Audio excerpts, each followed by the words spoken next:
It's Monday, October 7th, 2024, and it's time to get this party started.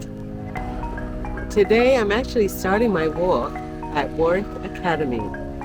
This is the school that I attended between 1966 and 1971, 5 years.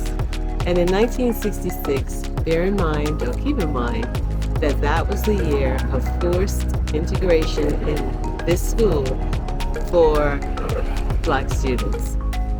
And so there are a lot of memories here for me, obviously. I was a little 11-year-old coming out of West End School up in Somerset and coming into an environment that was completely foreign to me. And what made it worse for me at the time is that I really wanted to be at Berkeley Institute, which is the school that my sister had attended.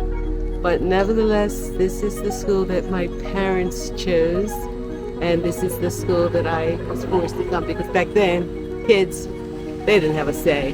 You had to do what your parents told you. So it's been interesting. I've actually finished touring around this school now. The school has changed tremendously from the days that I was here, which is a good thing. It's expanded, it's very sprawling now. But yeah, all in all, it's been a very interesting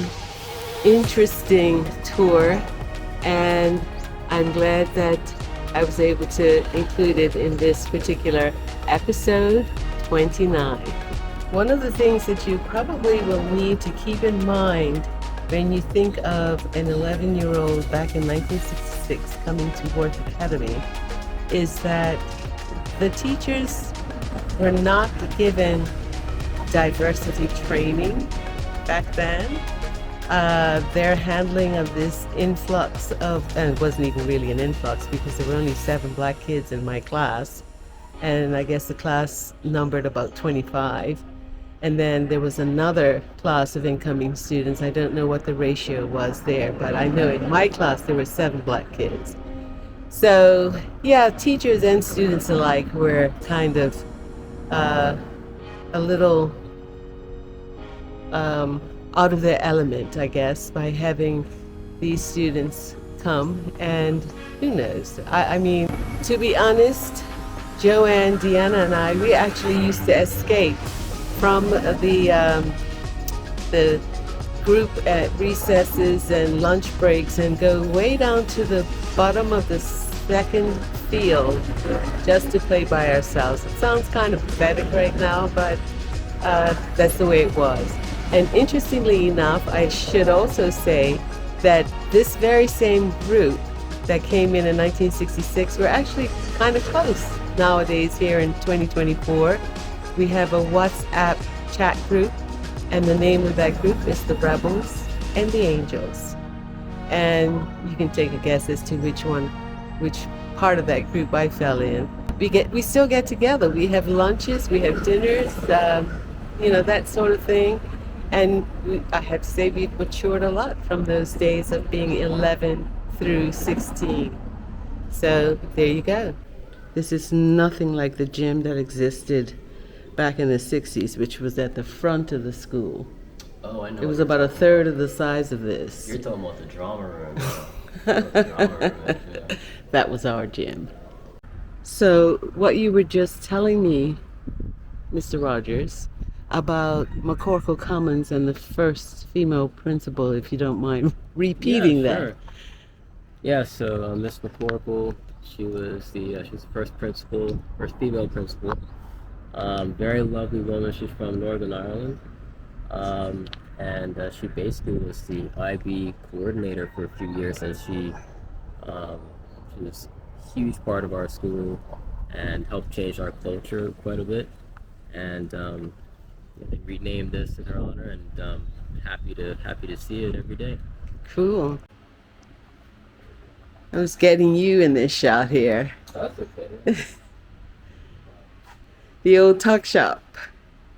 Now the facilities management offices. The very first yearbook for Warwick Academy from the class of 1971. It is definitely time to get on with the walk. I have been walking around the school property here for the past, I don't know, maybe an hour or more. And I have already gotten up or racked up 1,951 steps. But it's time to get on with the real walk right now. So I'm getting ready to leave Warwick Academy and leave all of this reflection and this history and these sentimental moments behind.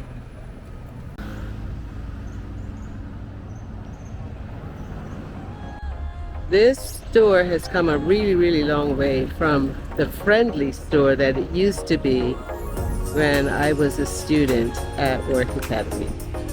Yeah. So I just left Warwick Academy a few minutes ago and happened to check my battery power. It's at 59%, which means I have used up almost half of my battery at Warwick Academy. Therefore, don't look for a whole heap of pictures on this particular walk. I'm going to try and get as many steps in and then get as many B-roll type shots along the way, but not a whole lot of vlogging.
The rubber tree, a historical burial site. In this sacred and hallowed spot at one time lay the bodies of free and enslaved Bermudians.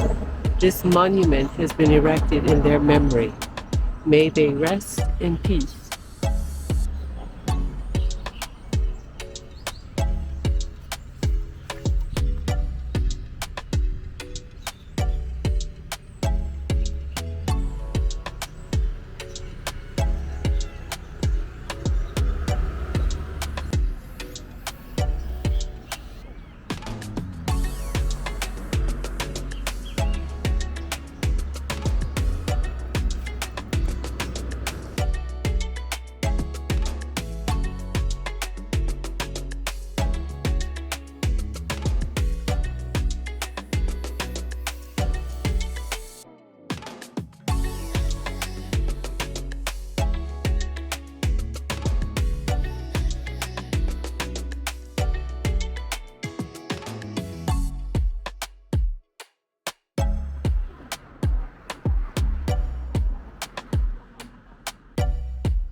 So I've reached the end of my walk for episode 29, having come from Warwick Academy, and now I'm at the Middle Road entrance to the abandoned Southampton Princess Hotel.